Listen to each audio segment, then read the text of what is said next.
Hi guys, आपका स्वागत है आपके अपने show MKJ talks for investment इन हिंदी में।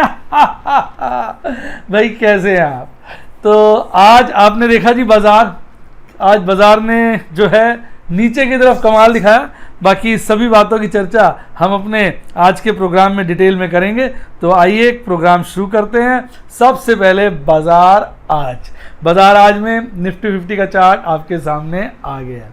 भाई आज बाजार खुलता है 10,181 पर, कल बंद हुआ था 10,167 पर, यानी हल्की सी गैप अप ओपनिंग के साथ बाजार खुलता है, फिर नीचे को हल्का सा गिर जाता है और उसके बाद एक अच्छी तेजी पकड़ता है और ऊपर के रेंज में थोड़ी देर सेटल रहता है और फिर 10,291 का 10,291 का टॉप बनाता है। और जिस वक्त वो टॉप बना रहा था दिल की धड़कनें बढ़ गई थी, लग रहा था कि अभी 10,300 कटा, अभी 10,300 कटा, पर ऐसा कुछ नहीं होता। उसके बाद बाजार जो गिरना शुरू करता है, गिरता चला जाता है और एक बॉटम बनाता है 10,021 का 10,021 का, और उसके बाद हल्का सा बढ़कर 10,046 पर यानी 10,046 पर बंद हो जाता है। और अगर आज की क्लोजिंग को कल की क्लोजिंग से कंपेयर किया जाए तो बाजार 1.19% से गिरकर बंद होता है, यानी आज उसने लगभग 121 पॉइंट की गिरावट दिखाई। तो बाजार जो है आज कहीं ना कहीं अपनी जो कल की उसने थकान शुरू की थी, आज वो थकान जारी रखी है और दिखा दिया है कि भाई मैंने काफ़ी तेज़ी कर ली, अब मुझे सांस लेने दो। अब बात करते हैं 3% से ज़्यादा चढ़ने वाले शेयरों की बात, यानी केवल एक ही शेयर है और वो है आपका डॉक्टर रेड्डीज लैब। पिछले दिनों आपने देखा था डॉक्टर रेड्डीज लैब लालियाली में घूम रहा था, पर आज हरियाली सबसे ज़्यादा इसी पर छाई थी। और इसके बाद जो था वो इंडसइंड बैंक था, वो 3% से ज़्यादा नहीं चढ़ा था, वो लगभग 0.25% के आसपास चढ़ा हुआ था, यानी केवल एकमात्र एक शेयर था जो 3% से ज़्यादा की जिसने आज बढ़त दिखाई। और बात करें 3% से ज़्यादा की गिरावट की तो वो भी ज़्यादा नहीं थे, केवल 4 थे। और सबसे ज़्यादा गिरावट दिखाई आपके विप्रो ने और उसको फॉलो किया गेल ने, टाटा मोटर्स ने और BPCL ने। यानी अगर 1% तेज वाले और 3% से ज़्यादा तेज वाले और 3% से ज़्यादा गिरावट वाले शेयरों का रेशियो देखा जाए तो 1:4 ज़रूर है, पर एब्सोल्यूट टर्म्स में बहुत कम शेयर थे, यानी ओवरऑल बाजार में आज मंदी का माहौल था। अब बात करते हैं अपने प्यारे राज दुलारे निफ्टी बैंक की। और निफ्टी बैंक में जो गिरावट है आज वो निफ्टी 50 की लगभग दुगनी है।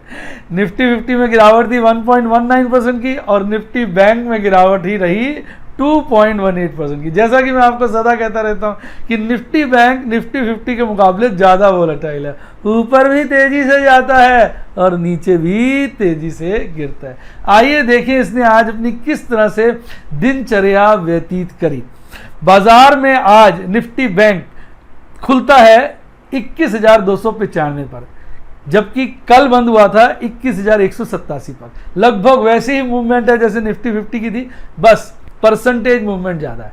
खुलते ही नीचे का स्तर ढूंढना शुरू कर देता है, पर हल्का से गिरता है, फिर एक ऊपर की तरफ चढ़ना शुरू करता है और उस वक्त दिल थाम लेते हैं जब ये चढ़ते चढ़ते ऊपर में 21,568 का लेवल टच करता है, पर उस लेवल पे ज़्यादा देर रुक नहीं पाता और उसके बाद फिर जो गिरना शुरू होता है, गिरता ही जाता है और एक नीचे बॉटम बनाता है 20,629 का। और उसके बाद वहीं से थोड़ा सा ऊपर बढ़कर कितना हल्का सा बढ़कर 20,724 पर 20,724 पर बंद हो जाता है। अब बात करते हैं इसके कंपोनेंट्स की।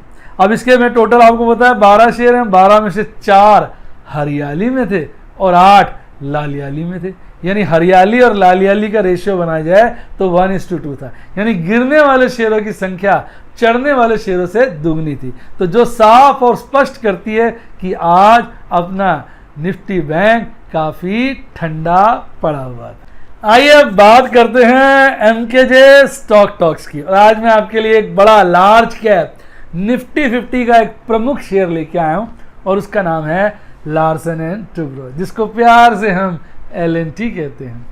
इसके Q4 के नतीजे आ गए हैं और इसने Q4 में 3,430 करोड़ का नेट प्रॉफिट डिक्लेयर किया है, जबकि ET नाउ ने जो सर्वे किया था उसके अनुसार उनको उम्मीद थी कहीं 10,997 यानी लगभग 3,000 करोड़ का प्रॉफिट आएगा, परंतु LNT ने तो झटका दे दिया, कहते हैं जोर का झटका धीरे से, और एस्टीमेट के मुकाबले ज़्यादा प्रॉफिट्स का प्रदर्शन किया और प्रॉफिट निकल के आए 3,430। अब अगर हम बात करें पिछले क्वार्टर की, पिछले साल के इसी क्वार्टर की, तो हम देखेंगे पिछले साल इसी क्वार्टर में LNT ने जो कंसोलिडेटेड नेट प्रॉफिट बताया था वो था 3,586 करोड़, तो उसके मुकाबले इस साल कम ही कमाया है, यानी 3,430 करोड़।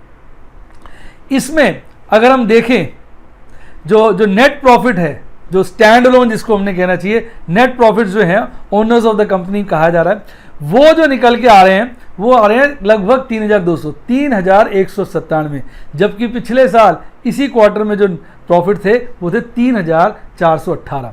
आइए अब बात करते हैं कंसोलिडेटेड रेवेन्यू की। भाई जो कंसोलिडेटेड रेवेन्यू उसमें बढ़त देखने को मिली है। पिछले साल इसी क्वार्टर में लगभग 43,914 करोड़ का रेवेन्यू था और साहब इस साल इस क्वार्टर के अंदर 44,905 करोड़ का रेवेन्यू देखने को मिला। कंपनी ने फाइनल डिविडेंड दिया 8 रुपए का, और आपको याद होगा ये पहले भी एक 10 रुपए का इंटरिम डिविडेंड दे चुकी है, जिसके हिसाब से देखा जाए अब टोटल डिविडेंड साल का हो गया 18 रुपए। अब हम बात करें ऑर्डर इनफ्लोज की, तो ऑर्डर इनफ्लो जो इस क्वार्टर में देखे जाएं वो लगभग 5% की ग्रोथ दिखाते हैं और उनकी जो रकम है वो लगभग 57,785 करोड़ है। अगर हम पूरी की पूरी ऑर्डर बुक देखें तो वो स्टैंड करती है 3,03,857 करोड़ पर, और जो ग्रोथ दिखाती है ये 4% की ग्रोथ दिखाती है, और इंटरनेशनल ऑर्डर इसके अंदर लगभग 25% है। तो लार्सन एंड टुब्रो भाई साहब कोई छोटी मोटी कंपनी नहीं है। सोचिए, ध्यान लगाइए, जिसकी ऑर्डर बुक 3 लाख से ज़्यादा करोड़ की, 3 लाख करोड़ से भी ज़्यादा की है, तो सोचिए वो कितनी शानदार और बेहतरीन कंपनी है। मेरे दिल के बहुत नज़दीक है। पीछे इसका एक बारी बायबैक अनाउंस हुआ था, तो मैंने जो है इसके काफ़ी सारे शेयर कई सारे अकाउंट्स में खरीद लिए कि बायबैक में दूंगा, बायबैक में दूंगा, बायबैक में दूंगा, तो एक अच्छी खासी होल्डिंग बना ली, पर बायबैक कैंसिल हो गया। क्यों? कंपनी ने बहुत ज़्यादा लोन लिया हुआ है, जिसकी चर्चा अभी आगे हम करेंगे। तो उस चक्कर में शेयर्स तो पड़े हैं पर बायबैक कैंसिल हो गया। फिर ये कोविड की समस्या आ गई, बीच में तो शेयरों पे बड़ा मुनाफा था, बहुत अच्छा रेट आ गया था, पर फिर ये कोविड की समस्या आ गई, सारा मजाक किरकिरा हो गया। मैंने वो उस वक्त शेयर 1200 की रेंज में लिए थे और ये चला गया था 1600 के आसपास, तो सोचिए कितना ज़बरदस्त मुनाफा था। पर भविष्य किसने देखा है? मैं तो कहता ही हूँ कि मैं कोई नॉस्ट्रेडमस थोड़ी हूँ, अच्छी कंपनी थी, मैंने कहा रखे रखते हैं 2000 रुपये काट देंगे, पर भाई साहब ये कोविड-19 जो हुआ, जिसकी कल्पना भी नहीं की थी, और सारा काम बिगड़ गया और शेयर गिर गया। तो अब मैं यही सोच रहा हूँ कि नीचे के रेट में मौका देख के एक अच्छी क्वांटिटी खरीदूंगा ताकि मेरी एवरेज कॉस्ट खट से नीचे आ जाए, क्योंकि मेरी निगाहों में शेयर बेहतरीन है, पर आपका विचार मेरे विचार से अलग भी हो सकता है। आइए इसकी प्राइस की बात करते हैं। साहब आज LNT जो है खुलता है 964 पर, उसके बाद एक पीक बनाता है 970 का और एक बॉटम बनाता है 949 का, और बॉटम के आसपास ही हल्का सा बढ़कर 953 पर क्लोज हो जाता है। अगर आप इसका 52 हफ्तों का लो देखेंगे तो 661 है और पीक देखेंगे तो 1591 है, यानी लो और हाई का रेशियो लगभग 3 गुने का अंतर है। इस वक्त ये कहीं बीच में ही ट्रेड हो रहा है, पर ये कहीं ना कहीं अपने 52 वीक लो के नज़दीक है, तो कहीं ना कहीं साहब ये मौका देगा, फिर नीचे को डाइव मारेगा, तब इसके हमने कैच करना है। आइए वाइटल स्टैटिस्टिक्स की बात करते हैं। कंपनी जो है खासी बड़ी कंपनी है। कंपनी का टोटल मार्केट कैपिटलाइजेशन 1,33,842 करोड़ का है, और कंपनी की जो प्राइस अर्निंग रेशियो है वो लगभग 19.46 स्टैंड अलोन बेसिस पर और 14 पर टाइम्स है कंसोलिडेटेड बेसिस पर, जबकि इंडस्ट्री की पी रेशियो देखेंगे तो वो लगभग 20.20 ही है। अब कंपनी का प्राइस टू बुक रेशियो देखियो, किसी जमाने में बहुत हाई था, आजकल तो बड़ा अट्रैक्टिव हो गया है। स्टैंड अलोन बेसिस पे जस्ट 2.27 टाइम्स है और कंसोलिडेटेड बेसिस पे 1.86 टाइम्स है। कंपनी में आज लगभग 51 लाख की शेयर की ट्रेडिंग हुई, जिसमें से देखा जाए डिलीवरेबल्स लगभग 30% है। 30% एक रीजनेबली हाई डिलीवरी मानी जाती है। इसका मतलब लोगों को इस पर विश्वास है और विश्वास के सहारे लोग डिलीवरी के बेसिस पर इसका माल उठा रहे हैं। आइए इसकी बैलेंस शीट देखते हैं, जिसमें एक कहते हैं ना शनि ग्रहण लगा हुआ है, या कहते हैं चांद में ग्रहण लगा हुआ है, उसी तरह एलएनटी की बैलेंस शीट में भी एक ग्रहण है और वो है इसका लोन। कंपनी जो है अगर आप कंसोलिडेटेड बेसिस पे देखेंगे तो इसकी जो शेयर कैपिटल है, शेयर होल्डर फंड है, वो 62,000 करोड़ से भी ज़्यादा का है, पर लोन देखिए वो 74,000 करोड़ से भी ज़्यादा के हैं। और अगर इस साल के लोनों को पिछले साल से कंपेयर करेंगे तो उसमें आपको बढ़त देखने को मिलेगी। तो कहीं ना कहीं कंपनी के जो ज़्यादा लोन है ये थोड़ा चिंता का विषय रखते हैं। आइए अब बात करते हैं किसकी, शेयर होल्डिंग की। भाई कंपनी एक प्रोफेशनली मैनेज्ड कंपनी है, इसलिए कोई प्रोमोटर्स होल्डिंग नहीं है, तो ना रहेगा बांस ना बजेगी बांसुरी, ना प्रोमोटर होल्डिंग है ना प्लेजिंग का लफड़ा है। कंपनी का में हमारे विदेशी निवेशकों ने, एफआईज ने लगभग 17% की होल्डिंग रखी है। ये एकमात्र ऐसी अच्छी कंपनियों में से है जिसमें इंश्योरेंस कंपनी ने भी लगभग 18.5% का माल उठाया हुआ है, म्यूचुअल फंड ने लगभग 19% का माल उठाया हुआ है और अदर डीआईज के पास 24% का माल है। और इसमें आप और मेरे जैसे नॉन इंस्टीट्यूशनल इन्वेस्टर्स की भी कमी नहीं है, उनके पास भी लगभग 21% की होल्डिंग है। तो अगर देखा जाए एक ऐसी कंपनी है जिसको सभी का विश्वास प्राप्त है, जो कहा जाना चाहिए वाकई हमारे देश की शान है। आपकी रिक्वेस्ट पे इसका टेक्निकल एनालिसिस भी ले आया हूँ, देखिए आपके सामने आ गया। बाजार में ये बहुत तेजी से बढ़ रहा था, अभी पिछले दौरान हमारा बाजार बहुत तेज हुआ, उसी के साथ साथ हमारा एलएनटी भी तेज हो गया। काट दिया इसने ऊपर का बोलिंजर बैंड, निकल गया बोलिंजर बैंड के ऊपर। लेकिन अब जैसे जैसे हमारा निफ्टी 50 थक रहा है, उसी तरह हमारा लार्सन टुब्रो भी थक रहा है। 2 दिन की थकावट आपको साफ नजर आ रही है, आज और कल दोनों दिन लाल कैंडल बनाई है। आज की कैंडल भी खासी लंबी है और उसके ऊपर की विक भी लंबी है। इसका मतलब बेयर्स एक बार इसको बुल्स एक बार इसको ऊपर ले गए थे, पर बेयर्स ने टिकने नहीं दिया, वो नीचे ले आए और इतना नीचे ले आए वहीं पे क्लोजिंग करी। आज कैंडल जरूर लाल है पर वॉल्यूम कल है, कल भी लाल कैंडल बनी थी पर कल आज के मुकाबले वॉल्यूम ज़्यादा था। अगर गिरावट के साथ वॉल्यूम भी ज़्यादा देखने को मिले तो ज़्यादा चिंता का विषय हो जाता है, क्योंकि आज गिरावट तो रही पर वॉल्यूम कम रहा, तो चिंता का विषय है पर थोड़ा। आइए एमएससीडी की बात करते हैं। एमएससीडी पे इसने एक बुलिश क्रॉसओवर बनाया हुआ है, लेकिन उस बुलिश क्रॉसओवर की शक्ति आप देखेंगे पिछले 4 दिनों से लगातार कम होती जा रही है। चारों दिन देखिए लाल हिस्टोग्राम बने हैं और हर लाल हिस्टोग्राम पिछले हिस्टोग्राम से कम है, जो साफ दिखा रहा है कि जो गैप है किसका, एमएससीडी लाइन का और सिग्नल लाइन का, वो कम होता जा रहा है। आरएसआई की बात करें, आरएसआई इसका अच्छा हो गया था पीछे, फिर गिरा, फिर बढ़ा, फिर गिरा और काफ़ी पीछे चले गए तो बहुत ज़्यादा गिर चुका था, लेकिन अभी एक अच्छा खासा आरएसआई का लेवल मेंटेन किया हुआ है 60 पर। तो कहीं ना कहीं शेयर अभी ठीक ठाक सही बुलिश है, लेकिन जैसे जैसे पूरा बाजार गिरता है, क्योंकि ये बाजार के साथ चलता है, ये बाजार का कहना चाहिए एक अच्छा कंपोनेंट है निफ्टी 50 का, तो इसकी चाल भी कहीं ना कहीं बाजार के साथ मैच होती नज़र आ रही है। आइए भी एक आपको बता दूं, मैंने कहा था कि आपके साथ शेयर करता रहूँगा, पीछे हमने चर्चा की थी कुछ स्टॉक्स की, मैं थोड़ा सा आपको ब्रीफिंग कर दूं। मैंने प्रॉफिट बुकिंग की डेल्टा में 100 की रेंज में मैंने डेल्टा को पीछे बेचा, कल बेचा था, और आज मैंने 2 पेनी स्टॉक्स पकड़े, एक आपका आलोक इंडस्ट्रीज और एक आपका बजाज हिंदुस्तान शुगर्स लिमिटेड, जिसकी मैंने चर्चा पीछे की थी। दोनों पेनी स्टॉक हैं, इसमें मैं स्ट्रैटेजी जो लगा रहा हूँ उसका नाम है MKJ पान सिगरेट स्ट्रैटेजी। पान खा के थूक दिया, सिगरेट पी के फूक दिया, पैसे लगा दिए भूल जाएंगे। ऐसी डेल्टा कॉप में लगाए थे, ऐसी आइडिया में लगाए थे, सब में बहुत अच्छे पैसे कमा लिए, ऐसे इनमें लगा दिए, डूब जाए नहीं तो मौका लगेगा तो चौका मार ही देंगे। आइए अब बात करते हैं बाजार कल, और इसमें हम कई प्रकार से बाजार का एनालिसिस करते हैं। सबसे पहले आपका टेक्निकल एनालिसिस आ गया, चार्ट आपके सामने। आज बाजार ने एक मोटी और लंबी बेरिश कैंडल बनाई, इसके नीचे के विक ना के बराबर है, ऊपर एक लंबी विक है। तो देखा जाए तो कहीं ना कहीं बाजार में आज क्लोजिंग मारुबोजू बेयरिश कैंडल बनाई है। मारुबोजू कह सकते हैं कि नीचे की विक ना के बराबर है, ध्यान से देखिए ये है ही नहीं। तो बाजार की आज अगर कैंडल को आप स्टडी करें, इसके ऊपर की विक काफ़ी लंबी है। इसका मतलब क्या हुआ, बाजार खुलता है, उसके बाद बुल्स जी जान से इसको ऊपर ले जाते हैं।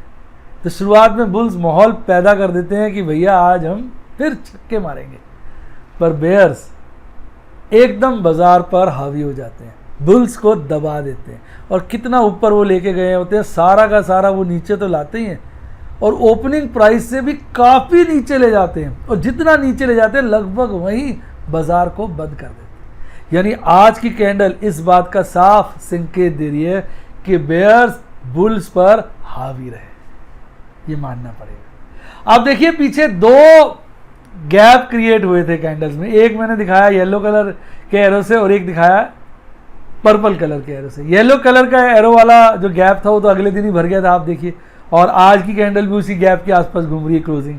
वो तो खैर भर भी चुका था पहले, लेकिन अभी भी पर्पल कलर का गैप रह रहा है। और एमकेजे गैप फिलिंग थ्योरी क्या कहती है, अगर गैप रह जाए तो इंडेक्स गाता हो जाता है कि वापस लौट के आऊँगा, तुझको भर के जाऊँगा, यानी कहीं ना कहीं वो वापस आएगा, उसको भरेगा। तो ये बातें मैं आपको इसलिए बताता हूँ कि ये एक इंडिकेशन देते हैं कि अब ये चाल जो बनी तो है ऊपर की, पर ये परमानेंट नहीं है भाई, गैप रह गया है, आपको आना पड़ेगा इस गैप को फिल करने। तो कहीं ना कहीं बाजार इस गैप को फिल करने आएगा। मैं ये नहीं कह रहा हूँ कि अभी आना शुरू कर देगा, हो सकता है यहाँ से फिर चढ़ जाए, लेकिन फिर आएगा तो सही, और हो सकता है इसी बार आ जाए। यही बाजार की खूबसूरती है, हम अंदाजे लगाते हैं, उम्मीदें लगाते हैं, कई बार उम्मीदें खरी उतरती हैं और कई बार उल्टी पड़ जाती हैं। तभी तो बाजार में एक कहते हैं ना सनसनाहट सी रहती है, एक उत्सुकता सी रहती है, एक मज़ेदारी सी रहती है। बाजार अपनी तरफ हमको खींचता है क्योंकि हम बाजार को डिकोड करने की कोशिश में लगे रहते हैं, पर बाजार की कोडिंग ऐसी है कि बड़े बड़ों का बाप भी इसको डिकोड नहीं कर सकता।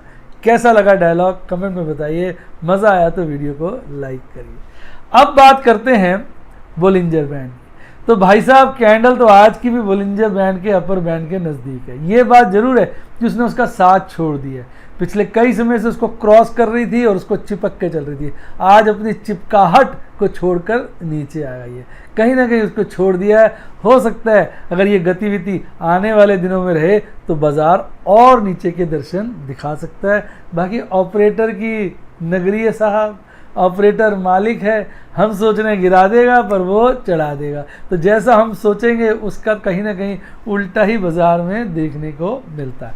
तो बोलिंजर बैंड के अपर बैंड की तरफ है, 50 डेज ईएमए से ऊपर है, 200 डेज ईएमए से नीचे है। ओवरऑल अभी भी कैंडल बुलिश जोन में है, चाहे हम कह दें उसकी बुलिशनेस कम हो गई है। बात करते हैं एमएसीडी की।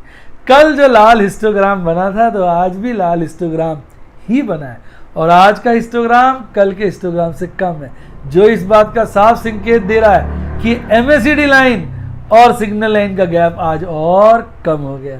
बड़े दिनों से जो उसने एक अच्छा बुलिश क्रॉसओवर बनाया था, अब कहीं ना कहीं वो बुलिश क्रॉसओवर जो है कम हो रहा है। अब आगे आने पता चलेगा कि ये कितना कम होता है और कब ये बुलिश क्रॉसओवर बेरिश क्रॉसओवर में तब्दील होता है। आरएसआई की बात करें तो आज आरएसआई में भी काफ़ी ज़्यादा गिरावट थी, कल 68 से ऊपर निकल गया था, कल लग रहा था शायद 70 क्रॉस करके ओवरबॉट जोन में आ जाए, पर नहीं, वहाँ से पहले ही थोड़ा सा खट से नीचे को आ गया है, 63.38 हो गया। पर अभी भी आरएसआई स्ट्रांग है। हालांकि ये बात सही है कि कल के मुकाबले उसकी स्ट्रेंथ में कमी आई है, पर हम ये नहीं कह सकते कि बेरिश मूड नज़र आ रहा है। कहीं ना कहीं बाजार बुलिश ही है। हाँ, बुलिशनेस की ताकत में, शक्ति में कहीं ना कहीं कमी आ। आइए बात करते हैं ऑप्शन चेन एनालिसिस की। भाई ऑप्शन चेन एनालिसिस की अगर बात करें तो आज हमने देखा बाजार के अंदर कि भाई कॉल्स की बात की जाए तो आज कॉल्स का ओपन इंटरेस्ट सबसे ज़्यादा 11,000 के लेवल पे था। कल भी 11,000 के लेवल पे था, पर कल सेकंड हाईएस्ट था 10,000 के लेवल पर, आज सेकंड हाईएस्ट 10,500 के लेवल पे है। तो कॉल्स का डेटा तो साफ कह रहा है कि रेसिस्टेंस ऊपर की तरफ जो कल सरक सा रहा था आज सरक गया है। अब बात करते हैं पुट की।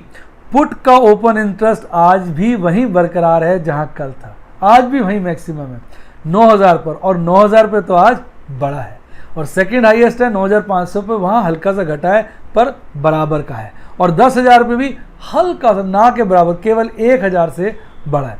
तो कहने का मतलब 1000 भी नहीं कहना चाहिए, 100 से, हाँ 1000 से बड़ा, राइट 22,33,000 है ना, तो 1000 से बड़ा, राइट 1000 से बड़ा, मैं 10,000 के लेवल की बात कर रहा हूँ। और कहीं ना कहीं इसका मतलब जो सपोर्ट है अभी भी वो 9000 9500 के इर्द गिर्द घूम रही है। अगर बाजार की नैरो रेंज बनाई जाए, अभी किस नैरो रेंज में बाजार घूमता नजर आ रहा है, तो वो नैरो रेंज तो इस वक्त 9500 से लेकर 10,000 के 500 के बीच में नजर आ रही है, और अगर वाइड रेंज बना दी जाए तो 9000 से 11000 के बीच नजर आ रही है। तो बाजार की यही मैंने पहले भी कई बार कहा खूबसूरती है, वो एक इशारे देता रहता है, उन इशारों में से हमें पकड़ना पड़ता है, हम पकड़ते हैं, कई बार इशारा ठीक होता है, कई बार उल्टा पड़ जाता है। आइए बात करते हैं पॉइंट ऑफ मैक्सिमम पेन की। तो जहां पर ओपन इंटरेस्ट सबसे ज़्यादा होता है वहां पर हम कहते हैं कि point of pain maximum pain होता है।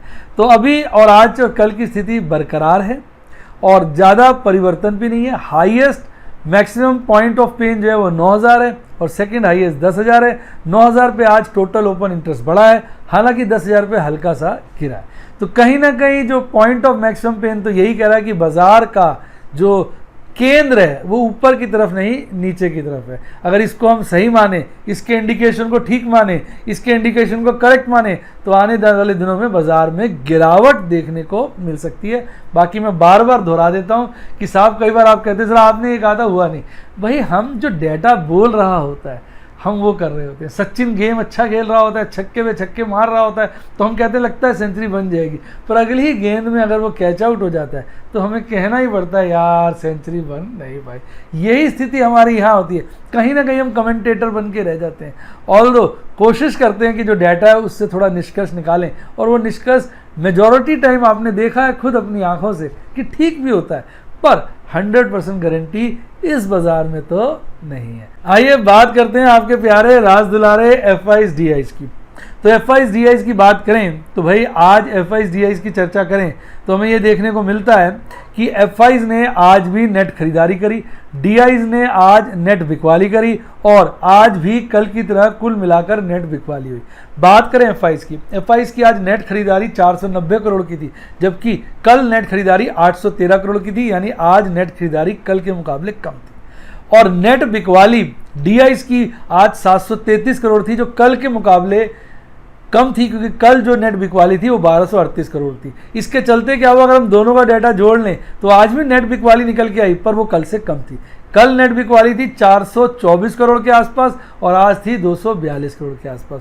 तो बाजार में कहीं ना कहीं इंस्टीट्यूशनल इन्वेस्टर, तो हमें यही कहना पड़ेगा, अपना माल काट रहा है। यानी जो ओवरऑल अगर हम कल के सिनेरियो की बात करें तो हम यही कहेंगे बाजार अभी बुलिश टेरिटरी के अंदर ही है, पर कहीं ना कहीं बुलिशनेस के ऊपर दबाव है, बुलिशनेस के अंदर थकान है, बुलिशनेस के अंदर जो है कमजोरी है। हो सकता है आने वाले दिनों में बाजार गिर जाए, और वैसे भी अभी हम कई बड़ी खबरों का इंतजार कर रहे हैं और देखते हैं वो खबरों का आउटकम क्या होगा। उसके आउटकम से हो सकता है बाजार में एक नई रौनक आ जाए और वो भाग खड़ा हो, और अगर खबरें कहीं उल्टी पड़ गई तो बाजार गिर जाए। वैसे मैं आपको सावधान कर दूं, कुछ खबरें फिर से उठ रही हैं, लॉकडाउन की बातें सुनने में आ रही हैं, अभी हवा सी है, सच्चाई सामने नहीं है।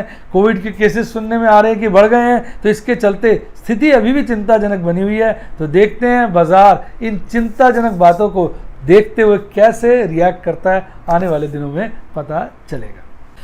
उम्मीद करता हूँ आपको वीडियो का मज़ा आ गया होगा। वीडियो का मज़ा आया तो वीडियो को लाइक करें, अपने दोस्तों के साथ शेयर करें और मेरे चैनल को सब्सक्राइब करें।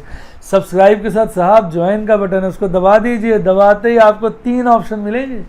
कौन कौन से? एक सिल्वर, गोल्ड, डायमंड, और मज़े की बात अब तो चौथा भी आ गया है। फिर भी मैं 3 बोल गया क्योंकि पहले 3 थे, अब चौथा प्लैटिनम, जिसमें मैं FNO की ढेर सारी आपके साथ इन्फॉर्मेशन शेयर करता हूँ।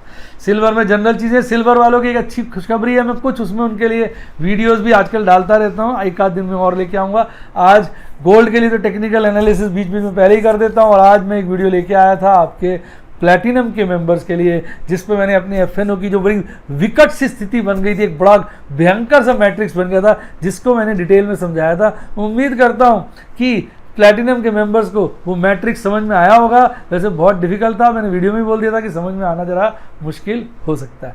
और डायमंड के मेंबर्स के साथ मैंने अपने जीटीटी आज के जो एग्जीक्यूट हुए थे वो शेयर कर ही दिए थे। और इसके अलावा अगर आप मेरे व्हाट्सएप के मेंबर बनना चाहें तो फ़ोन नंबर दिया है डिस्क्रिप्शन बॉक्स में, व्हाट्सएप करें या कॉल कर लें और सफ़ायर और रूबी के मेंबर बन सकते हैं। सफ़ायर में सब तरह की एजुकेशन दी जाती है एक्सेप्ट FNO, और रूबी में सब तो है ही, साथ में आपका प्यारा राज दुलारा FNO भी है। इसके अलावा कोई डीमैट अकाउंट खुलवाना हो, डायरेक्ट म्यूचुअल फंड में अप्लाई करना हो, सब के लिंक डिस्क्रिप्शन बॉक्स में दिए हुए हैं। अच्छी किताबों के लिंक भी डिस्क्रिप्शन बॉक्स में, और ऊपर आ रहा है मेरे टेलीग्राम चैनल का लिंक। इस टेलीग्राम चैनल को जरूर सब्सक्राइब करें। और हाँ, इसके बहुत सारे फेक बने हुए हैं। मेरे टेलीग्राम चैनल पे 1,04,000 से ज़्यादा मेंबर हो चुके हैं इस बार। तो इस चैनल को ज्वाइन कर लीजिए तो आपकी लाइफ झिंगा लाला। क्यों? क्योंकि इतने सारी मैं इन्फॉर्मेशन इसमें देता हूँ, इसलिए अगर आपने मिस कर दी तो आपकी लाइफ ढीला डाला। इसी के साथ साथ bye, God bless you, happy investing, और आप शेयर मार्केट में बहुत बहुत कामयाब रहे।